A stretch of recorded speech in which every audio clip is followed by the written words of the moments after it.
Incredible people. Stay tuned because you're just about to experience a transformative radio show that will change your life. And you're listening to the Dr. Pat Show that's coming up right next. Welcome to the Dr. Pat Show. Talk radio to thrive by.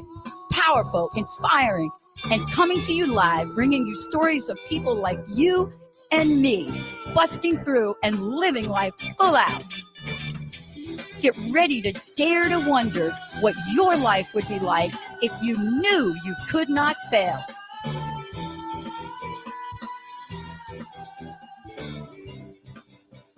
Hey, everybody. I want to just say this, messed up like you. I want to talk with you about that. When you hear that messed up like you all have heard me talk about and interview people for 20 years now, lots of interviews, lots of dialogue. But even more recently, you've heard me talk about what does it mean to have a sense that you're the only person in the world that feels like a loser. And yet at the same time, when you get somebody like Rick Cullerton joining me here today, highly successful, licensed pilot, entrepreneur, fastest growing company literally in the world of electronics. But more than that, when you hear a story and that story sounds like, oh my God, that could be me. Wait a minute, that could be me. Wait a minute, PTSD. Wait a minute, ADD, ADHD. Wait a minute, confused, clueless, lost, and now success. You would think to yourself, can I ever get there? Today, we're going to share with you how this amazing individual went from messed up like you, still probably like me. I still think I'm messed up like you even today, but how flying to success creates a way, a portal for people to understand what they're truly capable of. Rick, it's so great to have you. Great to have you on the show. Welcome. Well, thanks, Doctor. It's great to be here. Yeah, and I just want to say, doctor was such a fluke for me to even be called the doctor. That's a whole nother story for a whole nother day. 35 rejections. I only applied because I lost my job. I mean, these are the kinds of things you can't plan. But I am so captivated because I told you, you and I had a little bit in common. When I was 17, homeless, didn't know where I was going to go, I tried to join the Air Force. I love to fly. Now, I've had to settle for skydiving. I'm okay with that. But I always wanted to be a pilot. And people looked at me and they said, nobody in their right mind would put you in a cockpit to fly a plane, Pat. Here you has anybody ever said that to you, Rick? I have several friends, including my wife, who won't get an airplane with me, even though I have. They still don't think that there's any way that I could possibly be qualified to fly.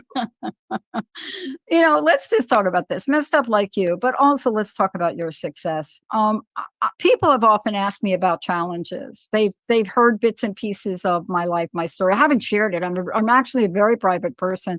It wasn't until recently did I start to share this. What was it like for you to come out and say, I've got a story to tell, and this story may help some people? What was underneath that and in your heart? Well, it came out in a rather unusual way in that it was accidental. My daughter had bought me a subscription for Christmas to something called Storyworth. And it would send me an email question every week, and I would answer this question. And I was writing privately on my computer and really kind of digging up some past that I hadn't thought about in a long time. And I was probably about maybe 13 or 14 weeks in when a relative wrote to me and said, I had no idea you had gone through this. And at that moment, I was like, who's getting these emails? And so by then, it took another little bit, but I figured out there were several people when she signed me up for this thing, family members were getting these stories that I was writing. And it was just like, the first thought was panic and fear. Like, oh my, these were not the things that I wanted released. And what did I write? The very first thing I did was go back there and read everything I'd written. It's like, what have I told everyone? And, Pandora's box had been opened, and I just continued. The questions came in automatically. I didn't have any control over them. I continued to answer them honestly, figuring at this point, they already know, the gig is up. And then at the end of the year, my daughter printed the book and gave it out to everyone for Christmas. And again, it was like, wow. I see people reading this book, and but I don't remember. It took me a year to write all this stuff. I don't remember what was in it. And It was a friend who was over at my apartment in Costa Rica in the hotel one day.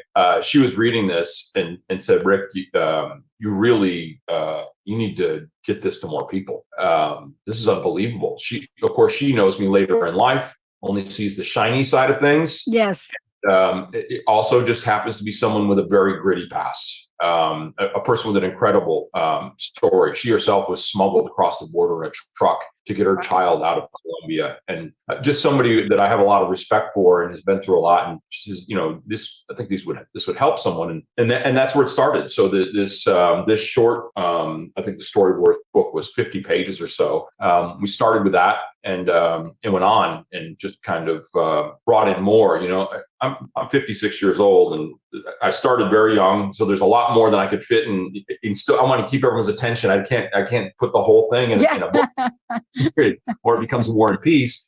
But kind of gave them a taste of the good and the bad, and that's just how the story just kind of came to be.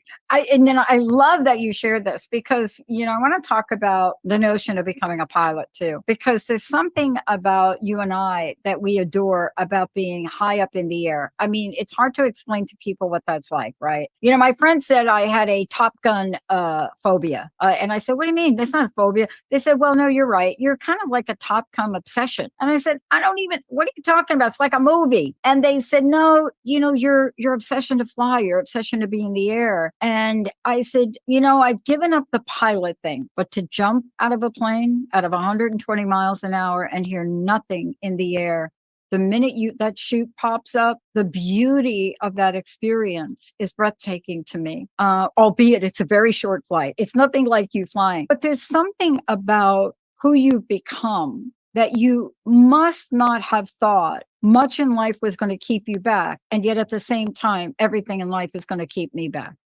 Do you know what I'm saying? Yeah, the things unravel in strange ways sometimes. And, I've thought about this often. I think of very important key turning points in my life where something happened that I took advantage of, or someone held a hand out and gave me a boost up. But it's just, you got to make what you can out of what you got, Yeah. In the beginning, it didn't seem like I was getting much, but and I think that's where a lot of successful people come from, is you learn to work with what you have. And I told you a minute ago, I've become a real fan of Mike Mikowicz and Yes.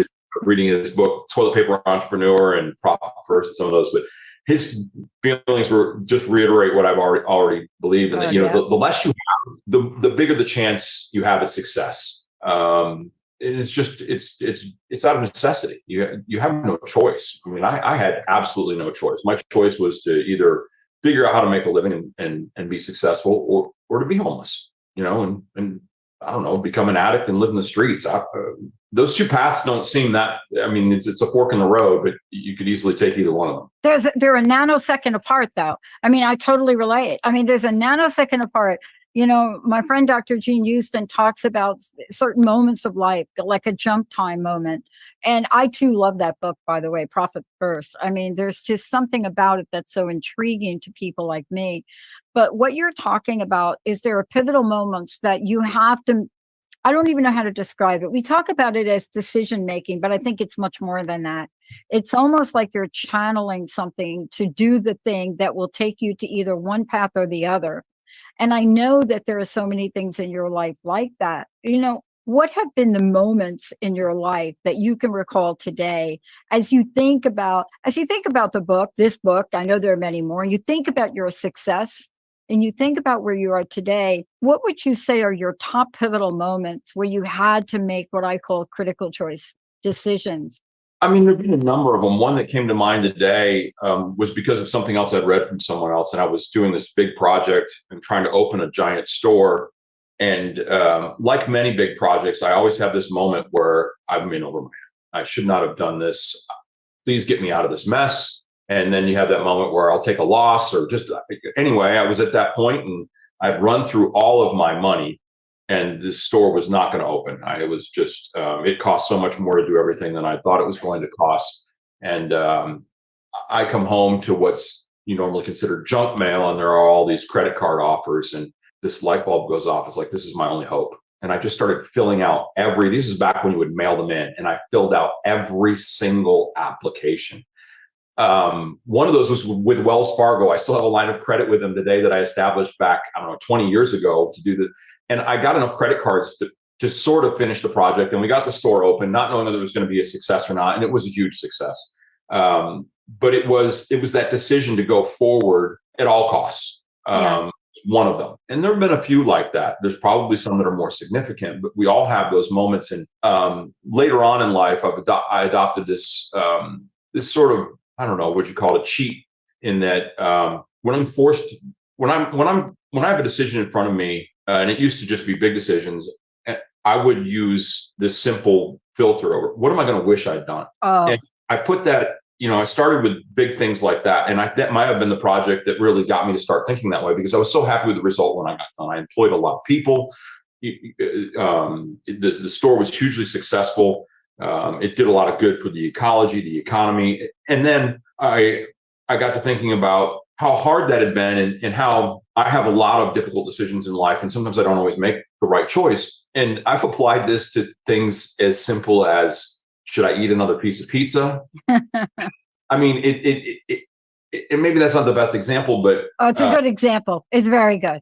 I went through this the other night, so that was perfectly right there. You must be like sitting in my living room. But I love that you talked about that, because life without regrets. Yes. Right. Life without regrets. Small or large, that is, and it applies to everything, from should I call my grandmother or should I go to the gym? If you look at every decision you make as if you were in the future and you're trying to decide whether you wish you had done that or not. Right. And it makes knowing what the right decision is much easier. It doesn't always make doing it any easier, but it helps firm your position up. I know that by making this choice A instead of B, that I'm going to be happier with myself later on.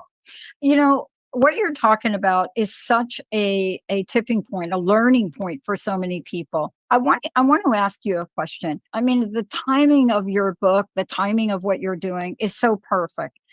It's not like all of a sudden you weren't there and you're there now. This is a life's journey that you're talking about. This is a way to really look at people and say, I don't have to be the label you've put on me. I don't have to be that. I'm working with a young person now, or a friend of mine is. I'm trying to assist ADD, ADHD, anxiety, awful relationship. And sometimes you feel nobody understands you. You're having a hard time explaining yourself. Who were some of the people that put a hand out to help you come up? Well, I think the most significant was a father figure by the name of Ron. Ron Fleming was and is about probably 20 years older than I am. We were more friends than anything else. I was in Texas alone, by myself, teenager.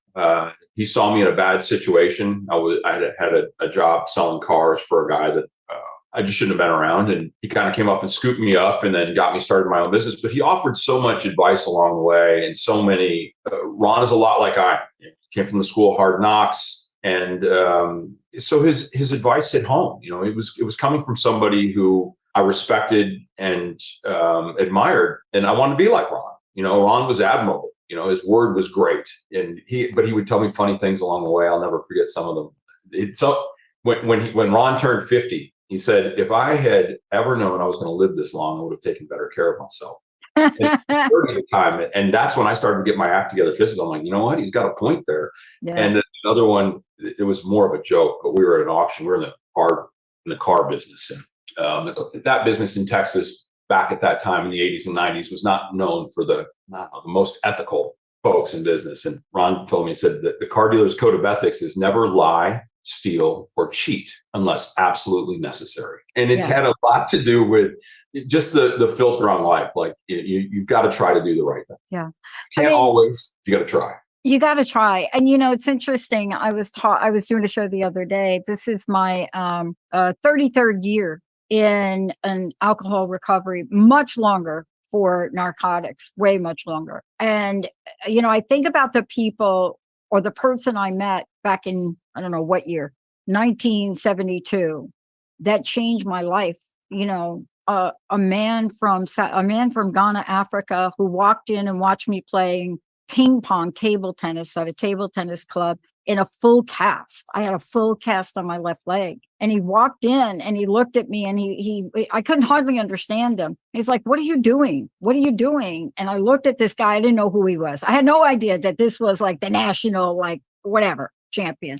And "What are you doing?" And I said, "What do you mean? I'm from New York." So you can imagine, right? And really tough kid. I'm like, "What do you mean? What am I doing? What does it look like I'm doing?" He said, "No, what are you doing? What are you doing?" And I said, I just stopped for a minute and I said, "I'm trying to practice with a full cast." And he said, "But what are you doing?" And I said, "Oh, you mean why, right? The English." He said, "Yes, why? Why are you doing it?" And I looked at him and I said, "I love to play." That man became my coach, walked me into state championships. I'm state championship today. I love the sport.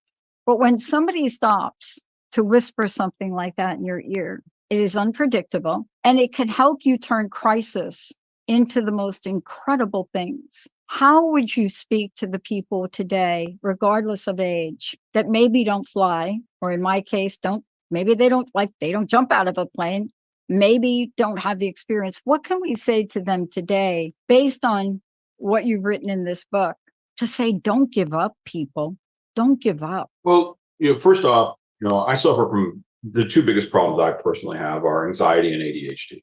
And I think we all have anxiety to some extent. And whoever it is, needs to learn to cope with it. Learn your own tools, take advice from others, find out what works for you to keep the anxiety at bay. Stay away from the prescription drugs if at all possible. That's the best advice I can give you in that regard. As far as ADHD goes, I don't see it as a handicap. It is something that has to be dealt with, but the reason we're attention deficit is that there's so many thoughts going through our heads. And if you're one of these people out there who suffer from adult ADHD or a child with ADHD, if you can really think about what's going on inside your head and realize that you have so many more thoughts than everybody else out there every day, and they're difficult to curtail.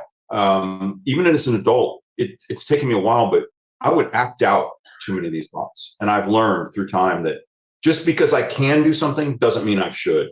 I have 3 large companies today that I managed to run effectively and have opened others along the way and either sold them to somebody or done something else, because I have all these ideas all the time and I feel the need to act on them. Like, I have this idea, would be a great business for something, this will solve a problem. That's what a lot of people suffer from with ADHD. And then especially in school age, your head is so full of things and ideas that you can be mislabeled, and they just, you're an underachiever, or, they'll have all sorts of things to call you.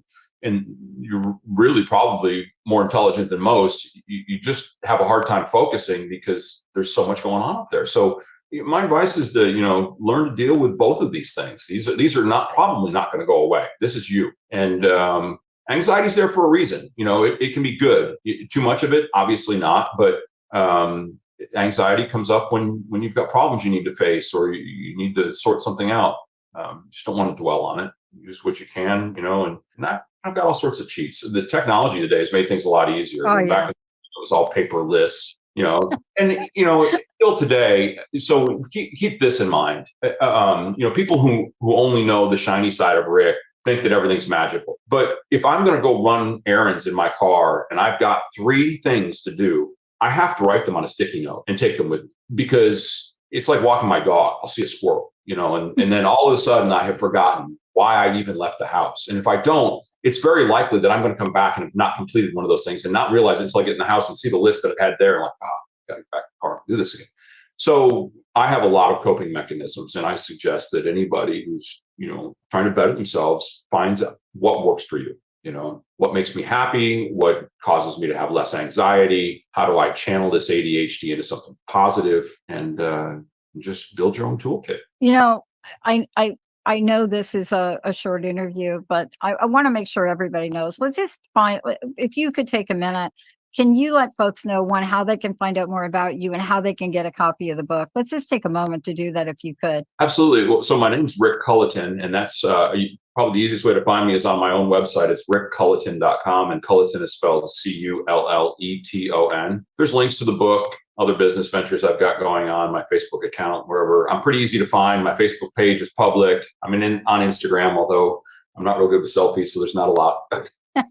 A lot on that page, but yeah. So if you want to reach out, that's where I am. In your book, I want to talk about a couple things in your book before we pop off here. But in your book, you talk about optimism, and it's been a fascinating journey. I am the owner of a fastest growing positive talk radio network. We're going to launch 10 channels in about 3 months. We've built technology to do it. And people look at me and say, here she goes. Pollyanna Patty is thinking positive talk and positive media is going to work.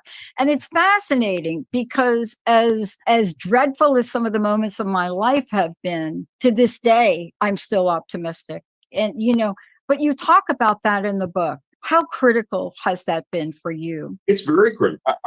If you start the day out with a negative attitude, nothing good is going to happen. And, I start most of my days, I still start with email. And usually there's nothing good in the email box. I mean, there's no way around it. I deal with it. And then I put it on my mind and I go on. And I've had some of the best opportunities come my way on what started out to be some of the worst days. Yeah. And if I stuck my head in the sand and went through that day, I'd be nowhere. So you have to have a positive attitude. And then once you've experimented with that and realize that, one, the positivity that you project makes the people around you positive. Now you're in a more enjoyable environment, and that you reap the benefits of all this positivity. It just comes naturally. I don't have to try to be positive. I wake up in the morning happy. I'm ready to go. There have been times in my life where I didn't want to get out of bed.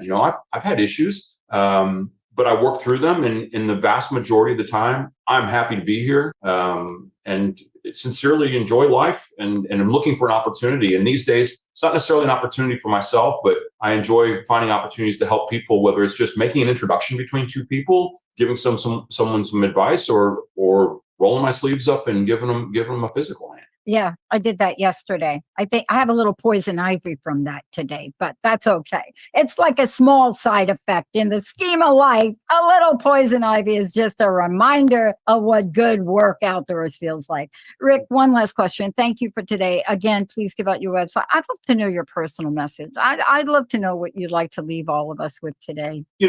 The thing is, we all, to some degree, none of us are completely unique. As much as we might think that our problems are only ours, seek out others that are like yourself. Get advice, professional or from a friend, and be open about the situation. We all suffer from the same stuff, and I think if this book is anything at all, hopefully it's a point for some people to start some conversations. I love it. Thank you so much for everything that you're doing and what you speak to. And I totally agree. From experience does come strength. Doesn't matter how many letters I've got behind my name. I rarely talk about them. I know now that I went to school so people could call me Dr. Pat on the radio. Hello.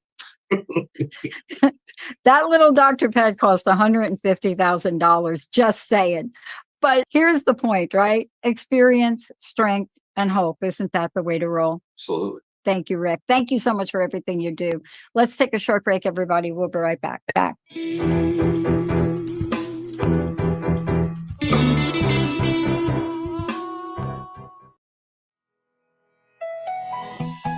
Do you ever get the feeling you aren't in the right place? So you decide to change jobs, only to realize that might have not been the right one either? That's where the Purposeful Practice comes in. I offer individual coaching sessions to help you discover and pursue the career or business venture that matches your values, passions, strengths, and motivations. Book a free discovery session by visiting www.thepurposefulpractice.com. Are you looking to up-level your leadership style to create greater results and have more success, but not sure where to start? Executive coach Camilla Kahlberg can help. Recognized as one of the most inspiring coaches by EU Business News and regarded as one of the top mindset coaches in the world, she is helping clients thrive through personal and professional change. Camilla knows firsthand on what it takes to achieve what you may be missing in your life. Visit kahlbergcoaching.com for a free consultation.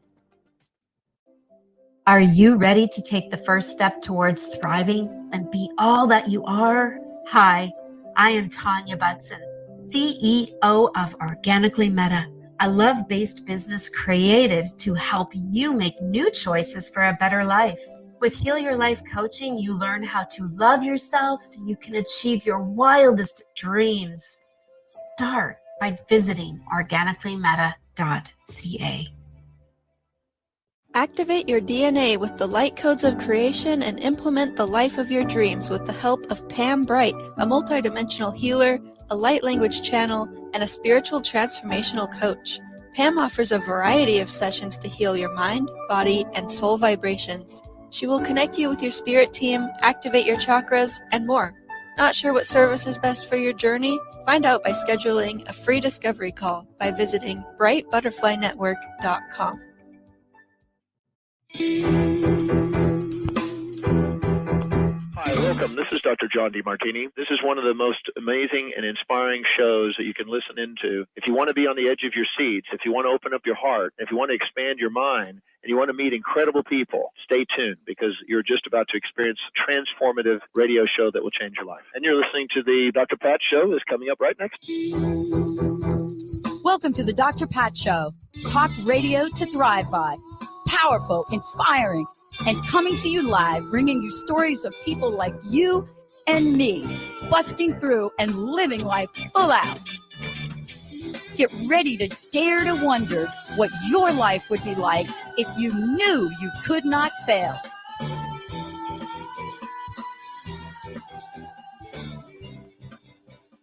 Every time I hear that song, I'm just blown away. Welcome to the Dr. Pat Show, Mindfulness and the Epidemic of Loneliness with my very special guest, Brett Hill. He is a leading expert when it comes to mindfulness, conversations, consciousness. But this show today is at the very core of what we're seeing and experience in the world now. Some people want to call it an aftermath. I call it a moving forward activity and energy, because we think that loneliness is something that you turn on and you turn off. It is like a light switch. That's what we think. And yet it's one of the most understated aspects that a person feels emotionally and lives, because it's very hard to pinpoint it. And when it does get pinpointed, it's usually misunderstood, but not after today. Brett Hill is joining me here today. He is the host of a fabulous show. But besides all of that, he is somebody that takes a message about mindfulness, teaches it, brings it full circle into conversations that help us live the life we're living today. And this is one of those things. Wow, Brett, loneliness. Whoa, right? It's a big deal. It really is. I want to talk about the thing I said. First of all, it's very difficult for people to admit that's what's going on in their lives. It's one of those things where you just don't hear it.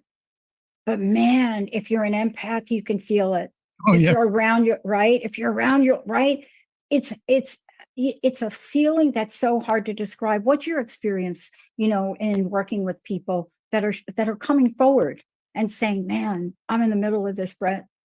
Well, there's a lot of people in the world who are, I guess the thing I want to do is sort of level set the conversation, meaning that I think that in general, people are so accustomed to being disconnected from nourishing relationships that that's become the new normal. And people don't notice that it's missing in many ways because it's just the way things are in the world today. There's just literally the U.S. Surgeon General said it's an epidemic of loneliness. And Gabor Mate wrote a book on what he called The Myth of Normal. And it really is, we're living in a world where our everyday lives are much more disconnected from each other and from meaningful engagement in life, that has just become sort of like the way we just, no one notices it interactively because that's what everyone is doing. But then when you have these moments where you check inside yourself, or you get sick, or you're at home and COVID hits and everybody checks in and goes, I feel kind of unsatisfied with the way my life is going, and I don't think it's about me. It's just, if you look around, you realize I just don't have enough connection in my life. And then you start to, once you have that awareness, you can then begin to take an action to, like, how do I find connection and meaning? And that's when you discover people like me and like you to what's really true and nourishing for people. I want to talk about a little bit and spend a few more minutes. We talked about this last time we chatted about why is this happening? And I want to get your perspective because, we're going to talk about mindfulness, and we're going to talk about it, in terms of how it becomes a solution, an option. But there are many things we touched upon last time that even in the outside world doesn't seem lonely, does it? How could you possibly be lonely? You talk to so many people. You're on your phone. How could you possibly be lonely? Isn't that a misunderstanding of what we're talking about a little bit? Right. It's not about just talking. It's not about activity. It's about connection. It's about letting yourself feel connected to the people that you're talking to and the things that you're doing in a way that it feels meaningful to you. So it's one thing just to check the box and say, oh, you talked to this and we talked that, and the conversation was fun and interesting, and to kind of keep it on a content level. So all these days is about content. It's kind of like, oh, here's an article, here's an interesting fact, here's a TikTok, here's a reel, and it's like 30 seconds of something interesting. But to really connect to someone heart to heart, soul to soul, is a skill. It's a skill that can be developed. And that's what my whole podcast, The Connected Conversation, is about, is developing the capacity to bring who you are into everyday conversations in such a way that even small conversations can feel pretty deeply connected. And not just conversations, but also just the day-to-day activities of your life. And that's where you start to feel like there's meaning in your life, because you're bringing the meaning. The meaning isn't out there, it's in you. Mm-hmm. In the world we're living in, and we're looking at these, we're talking about loneliness. You mentioned the Surgeon General. Okay, let's just have a moment of that. When a statement like that is made about loneliness, one would often ask, what the heck can I do about it? And, in the conventional ways of thinking, people are really struggling with that answer. But let's talk about mindfulness and how it could help here. Absolutely, because the first step to getting connected is to be mindful of, am I connected? And then I ask this question all the time on my podcast, what are you connected to? So, for example, I'll tell you a little story. There was a guy I was working with who was a famous therapist, and I saw him one day walking down, I lived in Boulder at the time, and walking down the Boulder Mall, and I saw him from afar. And he, as he approached me, I said, oh, hey, how's it going? And he looked at me and he stopped for just a moment. He didn't just go, oh, I'm doing fine. He stopped for just a moment, and then he kind of tilted his head a little bit, and he paused, and he kind of checked in with himself. You could kind of see him. And then he said, I'm not doing that great. And I thought, oh, wow, okay. Now, I know this guy well enough to know I didn't need to go try to fix him or anything. I just said, oh, gosh, I'm so sorry. I hope things get a little bit better for you. He goes, oh, thank you. And then we passed on. Now, I'm telling that story because that was a moment of mindfulness. He used my how are you doing as a moment to actually check in and say, oh, I'm not doing that well, and tell me the truth. And as a result of that, we had a moment where we connected in a meaningful way from what otherwise would have been just a habituated response. Oh, I'm fine. How are you? Hey, great to see you. Yeah. Okay. Bye. And there's nothing wrong with that. But it's not very connected, right? Yeah. This is really the conversation about mindfulness and social isolation. And it's more than social isolation. And those are great terms, but boy, the feeling, just when you lean in, right? When you lean into the feeling of isolation, it is very dense, It can be. It's- right? And yet, let's talk about how we can get people to move the needle a little bit here. Well, right. So the first thing you have to do is, this is something I teach my clients and my coaches whenever I teach coaching, is everybody has something in them that lights them up, right? What is that? It's like, let me just ask you, Dr. Pat, what do you love that you look at or you experience that happens in your life? And every time you see it, you just go, oh, wow, that is just so great. Doing what I'm doing right now. Okay, there you go. And see, What I'm doing right now. Yeah. build your life around it, right? So Yeah.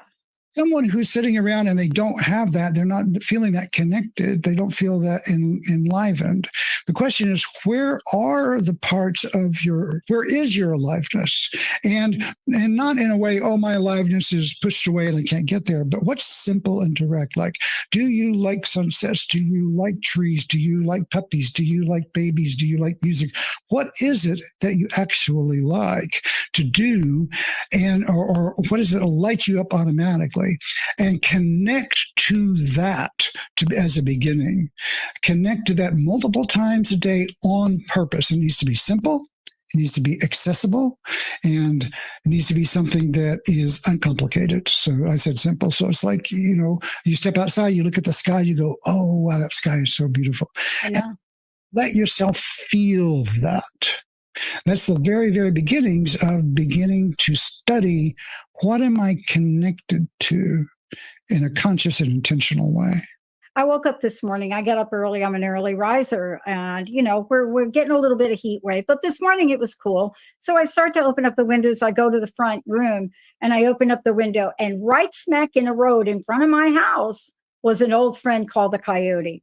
Oh, wow. I'm telling you, it's the medicine I needed. Coyotes, of course, have very strong, brave, bold, spiritual, but it was like right out there in the road, right? It was out in the road.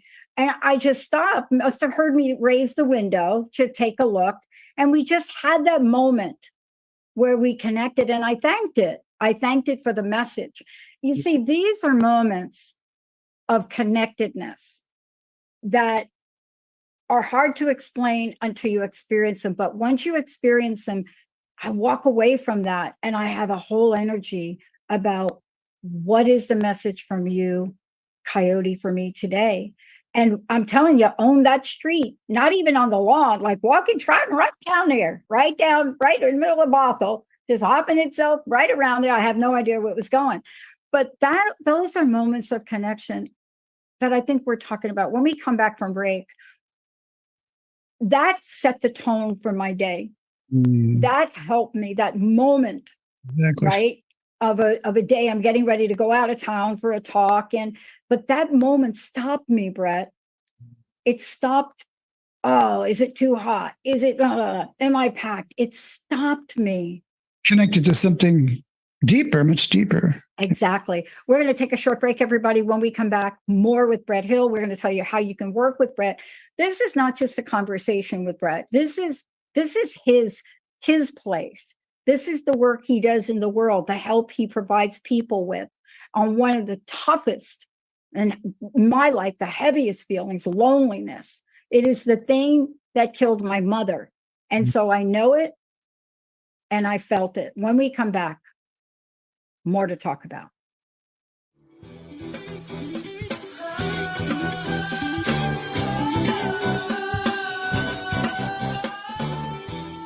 What are you connected to? Or what are you disconnected from? Tune into the Connected Conversation with Brett Hill on ttrlive.com and learn how to avoid unnecessary suffering and activate your mind-body connection. Step into a life that works for you. Flourish and express our natural creativity and exuberance as you learn how to look deep within and find your natural allies and connect authentically with yourself, others, and the world. To learn more, visit theconnectedconversation.com. The Relevance of Now podcast has been created to assist you in remembering, embracing, embodying, and enjoying your true self, your essence, and your true power that is constantly expanding and unfolding. Within the relevance of now, you are stepping out of the requirements to be other than who you are as you remember and experience the uniquely beautiful facet of creator that you are. For more information, visit williamlinville.com. Are you ready to get big and live your life out loud?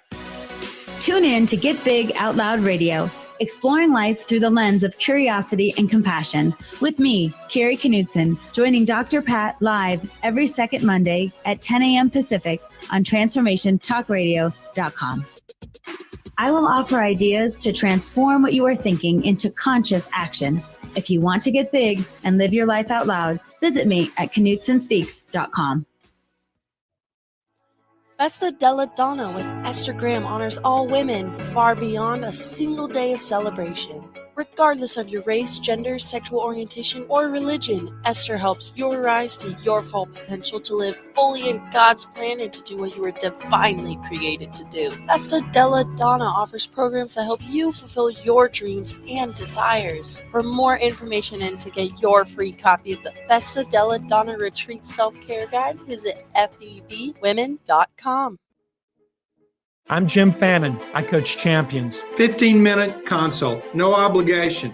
But when you come in, bring us your worries, and we're going to help you get rid of it. But I know all the Zoniacs, you got the mountain that you want to climb, and we're here to help you climb your own personal Mount Everest. You can send me a personal email. Ask Jim at jimfannin.com. Or just go to jimfannin.com. Be in the zone. It is the only place to be. Are you ready to soar? Serena Nigma's mission is to help you create the life of your dreams. Unlock your fullest potential with her one-on-one and group coaching sessions. Or balance your energy with a Reiki session. Create changes you want to see in all areas of your life. To wake up and level up, visit serenanigma.podia.com. What makes a coach irresistible, extraordinary, and successful? The Coaching Academy has graduated hundreds of students who have built the most fulfilling coaching businesses. That's because the Spiritual Life Coaching Certification, based on the proven formula Rewire Your Brain for Success, is an innovative program designed to equip you with the knowledge and skills to support you in your journey of becoming an elite coach. Inquire today by visiting coachingacademy.net.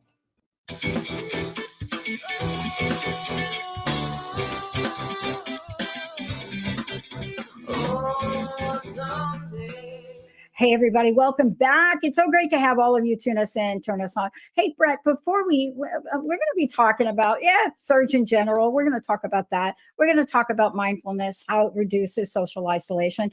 But this is the work that you teach. Let's just start with that. I want to know how people can find out about what you teach and how they can work with you here. What is the best way? Sure. You can go to my website at themindfulcoach.com. It's just themindfulcoach.com. And there you can find a way to get up on my newsletter, which is a great way to stay in touch because I have a lot going on. And then also you can schedule an appointment and we can just chat and see if it's good for us to work together. Because that's the best way, because I have you have to have a good rapport with your coach. And so it's like, let's get on the phone or Zoom and see how we can work together or not, as the case may be. But in any event, I'll do my best to try to help people. Yeah, you're so right about that, because connecting is connecting. And especially when you work with someone, there is an energy that coexists between people. And that is a very special relationship that you have, especially the type of coaching you do and how you do it. That connection is very special. Yeah, the relationship becomes part of the teaching mechanism in a way. It's kind of like I teach coaches how to build trust and rapport. And so it's kind of like that's really, it's a really important part of the coaching relationship. And so, but to be honest, not everybody is a good fit for everybody because we're all different. We're like different instruments in the orchestra, and some of them play beautifully together, and some of them are a little bit less, more of a challenge. That's right. I love classical music at some level, but even some classical music it just makes my ears screech. Let's talk a little bit about this idea about older populations. I mean, every time you turn around, I counted them once because I get bored sometimes with television. So I counted how many commercials that come on how many kinds were focused on people that were of the older age, how broken people are, and how if you buy this, it will fix you, right?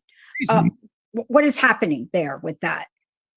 Well, it's crazy. It's kind of like, they want to paint the older population as basically a group of people that needs a lot of medical help. I mean, if you watch the news, I'm like, we were watching the evening news the other day, and it was just like, take this pill, take this pill, take this pill. When I'm going, oh my God, what's the message here? It's like, I need help.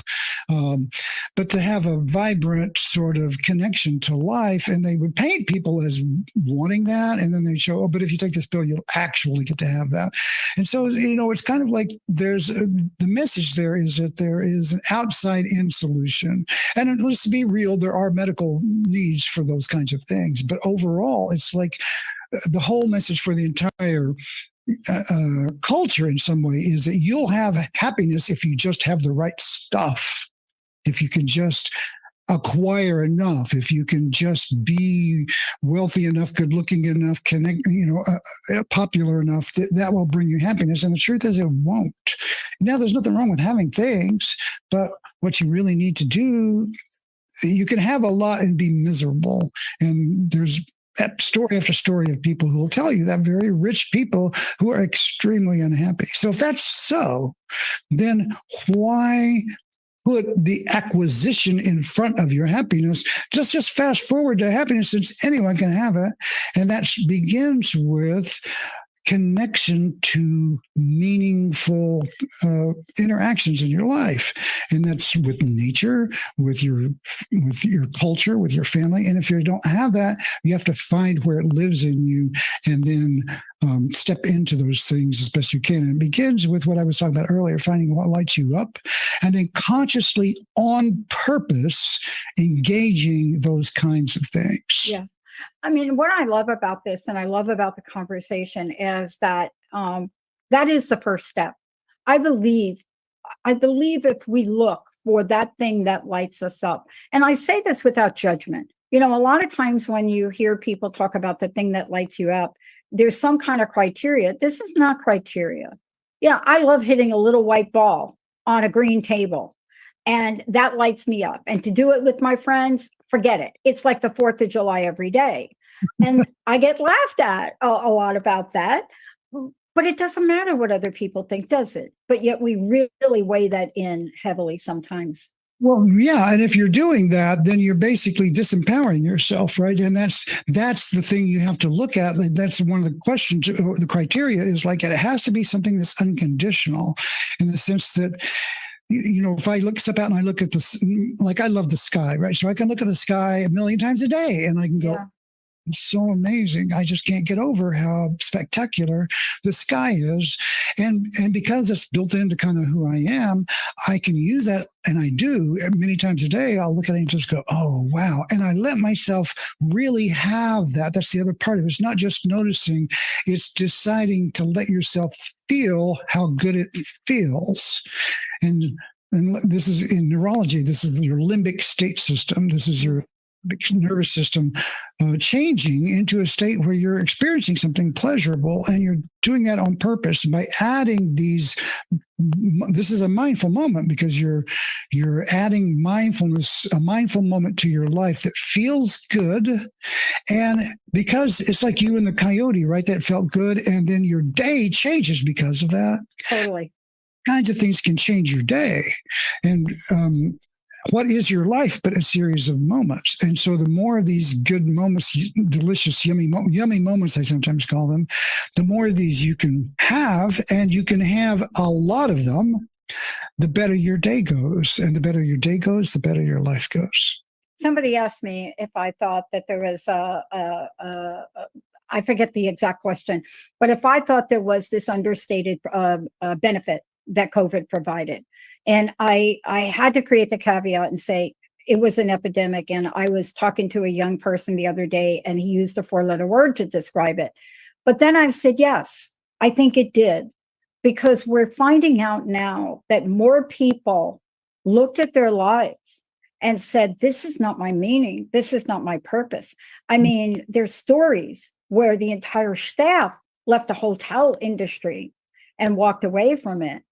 And so they found, in the worst of the worst, they found a way in the middle of social isolation to go within. Is that a core of mindfulness? Well, it's let's just say that is an activator for mindful. Activator. You know, there's this notion that sometimes you have to have a force outside of you impact your life to shake up your world enough to cause you to reflect, right? So like, oh, what's actually going on in my world? And unless there's an interruption of some kind, sometimes you don't notice because you're just doing. So whenever something comes along and kind of knocks you sideways a little bit, you have to readjust your balance. And COVID was like that. It kind of like set us all back for long enough that we could actually be present with the fact that, you know what? I'm really having a crappy experience at work. This is not working for me in a deeper way. And I need for this to work for me in a deeper way. And once you have that realization, it changes everything. And that was what COVID did for a lot of people. That's why there was the Great Resignation. Yeah. I mean, there's a lot of terms that, we think about, but it happened at so many levels for people. And I know it's going to take a while for us to fully understand it, but we're understanding it deeply, especially in the workplace. That seems to be the area. I would love to, again, let people know how they can find out about you. And I'd love to know the message you'd like to leave us with today, Brett. Thank you so much for joining me. Yeah, absolutely. So you can find me at themindfulcoach.com. And then also there's a website for my podcast on your network, The Connected Conversation. So at theconnectedconversation.com. And I want to say, if you go to that website, there's a link there for a community meeting so we can come and connect in real time, face to face, because people don't need another email. So if you want to meet people who are involved and interested in mindful communication and connecting with each other in a deeper way, I'm having a meeting every month for the Connected Conversation listeners. So come to the website, theconnectedconversation.com, and register there. And I suppose, the message I want to leave with people is sort of like a blessing in a way. It's like I wish great goodness and grace and, unexpected grace, I should say, comes into your life in ways that are bountiful and surprising, and that you are available to receive it.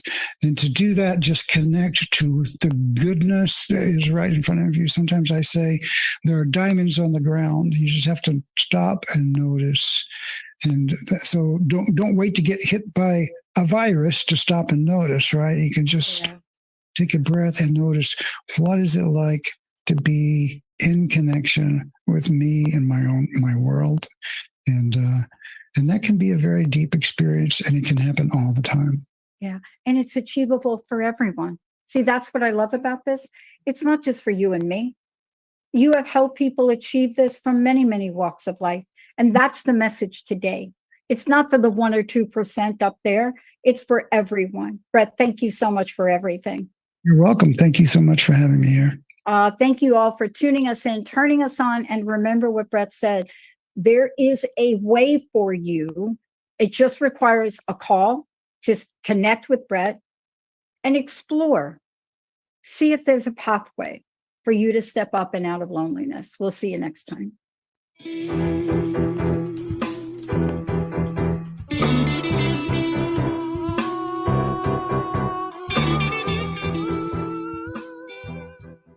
Discover a new you at Mountains of Hope, the ultimate wellness retreat.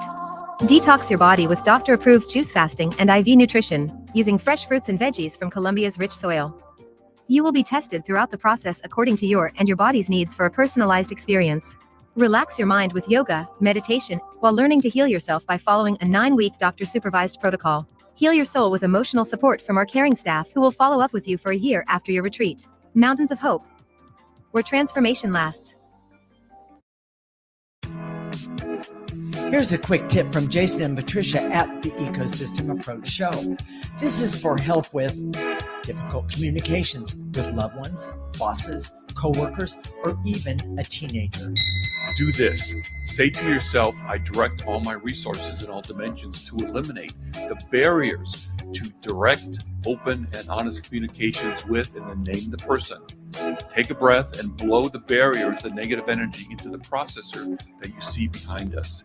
Keep doing it and see what happens. The more you do it, the better the results. Want more information? Listen to our show every week.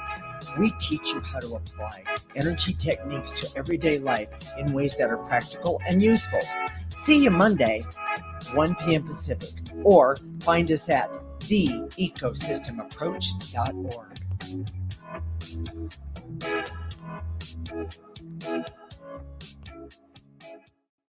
Are you wanting more for your life? Are you ready to create your life with confidence and contribution? We all have a gift to give to the world. Becoming you is that gift. In order to truly live your life, you have to become you on purpose and with intention. Leah Rolling supports you in becoming you using the B method, consistently producing results for hundreds of entrepreneurs and business owners. For more information, visit leahrolling.com. The views expressed on this program are those of the hosts, guests, and callers, and are not necessarily those of KKNW, its management, or other advertisers. Contests are the responsibility of the hosts of this